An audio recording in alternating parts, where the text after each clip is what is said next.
Magandang umaga ng Monday. Umaga pa din dahil it's 11. Oo.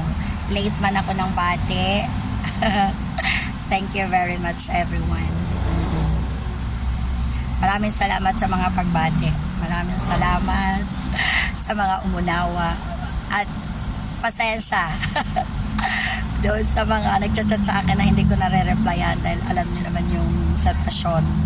Medyo hindi tiyempo na para mag-reply ako doon sa mga ibang nagchat-chat. Tsaka kung kamustahan man lang din, ayun, I am fine. Mabuti po ako. So wala na akong oras para makipagkamustahan sa mga nagchat-chat kung kamusta ako.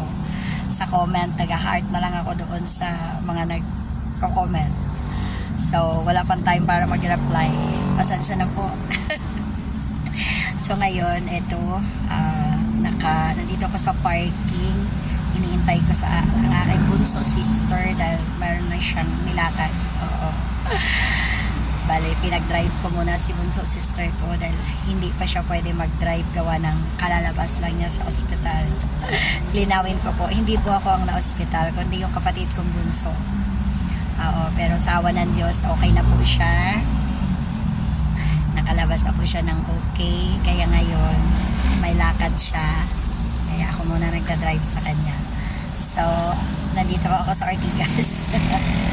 Driving in a way of Ortigas Extension.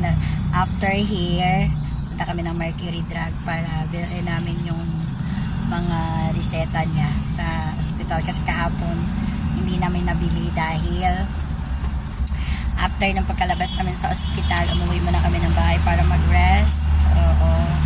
Dahil pare-pareha kaming puyat nung masugod siya sa emergency. Oo. So, inobserbahan siya ng mga doktor. After ilang hours, kinabukasan, early morning, mga 6. So, pinayagan na siya ng ospital na lumabas. So, mga 7 kami exactly nakalabas dahil inintay pa yung mga approval ng mga insurance. Oo.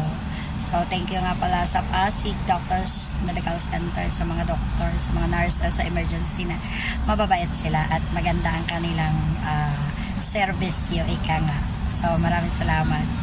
And sa mga nag-prayer kay bunso sister ko, okay na siya. Thank you, thank you, thank you. Lalo na kay Lord, siyempre. At sa ako, dahil mabilisan akong sumugod dito sa Ortigas, dito sa Pasig, para lang makapunta sa ospital agad nung malamang kong yun, nasugod nga yung kapatid kong bunso.